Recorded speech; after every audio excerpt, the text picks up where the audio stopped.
ருத்ராஜ் கெய்க்வாட் இப்படி ஒரு செயலை செய்வார் அப்படின்ட்டு கொஞ்சம் கூட எதிர்பார்க்கல. கண்டிப்பாக இந்த ஒரு வெற்றிக்கு முக்கிய காரணம் இவர்கள் தான் அப்படிங்கிற மாதிரி போட்டிக்கு பிறகு MS தோனி ஒரு சில கருத்துக்களை சொல்லியிருக்காரு. நம்ம சேனலுக்கு ஏதாச்சும் புதுசாக சப்ஸ்கிரைப் மட்டும் பண்ணிக்கோங்க. அப்படி பண்ணுன்னா பக்கத்தில் இருக்க பெல் ஐகான் நோட்டீஸ் வரும். நிறைய பேர் சப்ஸ்கிரைப் பண்ணால் பார்த்துட்டு இருக்கீங்க. நிறைய பேர் லைக் பண்ணால் பார்த்து லைக் பண்ணுவாங்க. நீங்கள் பண்ணுற ஒவ்வொரு லைக்கும் எனக்கு மிகப்பெரிய மோட்டிவேஷன். லைக் பண்ணிட்டு பாருங்கள். இன்றைக்கி CSK ஒரு அபார வெற்றினே சொல்லலாம். கிட்டத்தட்ட 100 ரன்னுக்கு மேலே அபார வெற்றி பதிவு பண்ணிட்டாங்க. குறிப்பாக சொல்லப்போனால் CSK பாயிண்ட் டேபிளில் 5ஆயிரத்துக்கு போயிட்டாங்கன்னு சொல்லலாம். 103 ரன் வித்தியாசத்தில் CSK அபார வெற்றி பதிவு பண்ணிட்டாங்க. அவங்களோட 3வது வெற்றி பதிவு பண்ணியாச்சுங்க. மும்பை மைதானத்தில் மும்பை சொந்த மைதானத்தில் பார்த்தீங்கன்னா இன்றைக்கி அபாரமாக அடித்து நொறுக்கி இருக்கும்.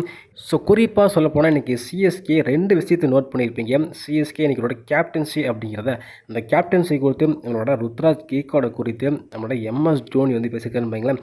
MS தோனி ஒரு மிகப்பெரிய ஒரு கேப்டனுங்க.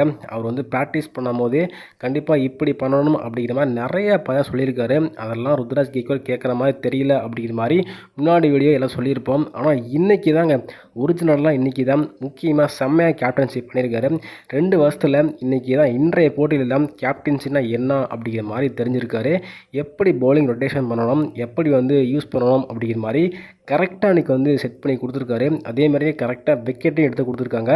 குறிப்பாக எந்த நேரத்தில் எந்த பவுலர் உள்ளே கொண்டு வரணும் அப்படிங்கிற மாதிரி கரெக்டாக யோசித்து கரெக்டாக செயல்படுத்தி இன்றைக்கி கரெக்டாக கொடுத்துருக்காரு. அதேமாதிரி இன்றைக்கி பலனும் கிடச்சிருக்கு. இந்த மாதிரி தான் கேப்டன்சி பண்ணணும் அப்படிங்கிற மாதிரி ருத்ராஜ் கெய்க்வாட் பார்த்தீங்கன்னா பாராட்டியிருக்காருங்க நம்மளோட MS தோனி சொல்லியிருக்காரு. ஒரே விஷயம் தான் சொன்னார், அகில் உசைனை நீ பவர் பிளேயில் போட வை அப்படின்னு மாதிரி சொன்னாங்க. ஆனால் முதல் ஓவர் போட வை அப்படி சொல்லவே இல்லை.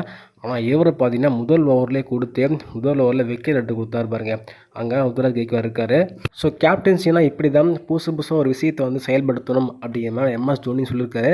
அதேமாதிரி இன்றைக்கி அவராக பார்த்தீங்கன்னா கேப்டன்சி தரமாக பண்ணியிருக்காருங்க. ஸோ எந்த பவுலருக்கு திலக் வர்மா மற்றும் நம்மளோட சூரியகுமார் யாதவ் செம்மையாக பேட்டிங் பண்ணியிருக்கிற நேரத்தில் நம்மளோட அகில் உசேன் உள்ளே கொண்டு வந்தார். அங்கே தான் பார்த்தீங்கன்னா திலக் வர்மா ஆட்டம் இழந்தார்.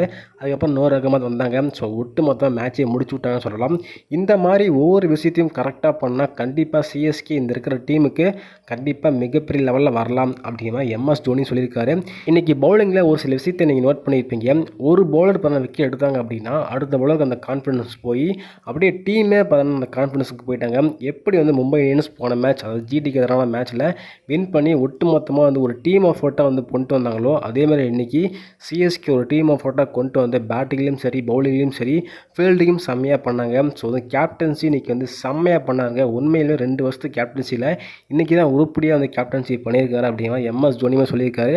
பேட்டிங்கில் ஸோ ஒரு சில கருத்துக்கள் பார்த்தீங்கன்னா சொல்லியிருக்காங்க. ஸோ பேட்டிங்கில் பொறுத்தவரையும் பால் கரெக்டாக மாட்டல அப்படின்னா கண்டிப்பாக நின்று பொறுமையாக ப்ளே பண்ணணும். அதனால கேப்டன்சி ப்ரெஷர் வர ருத்ராஜ் கெய்க்வாட் பார்த்தீங்கன்னா கடந்த கிட்டத்தட்ட 7 போட்டி அரசியதம் அடிக்கவே இல்லை. இருந்தாலும் பரவாயில்ல, கண்டிப்பாக இந்த கேப்டன்சி அப்படிங்கிற அந்த ஒரு ப்ரெஷர்னாலே மேட்ச்சில் பார்த்தீங்கன்னா ஃபோக்கஸ் பண்ண மாட்டார்.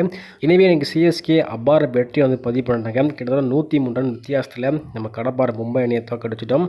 அடுத்த போட்டி நம்ம கான்சன்ட்ரேட் பண்ண வேண்டியதான். ஸோ அடுத்த போட்டி வெற்றி பெறுமா அப்படிங்கிறத கருத்துக்களை போட்டுவிடுங்க.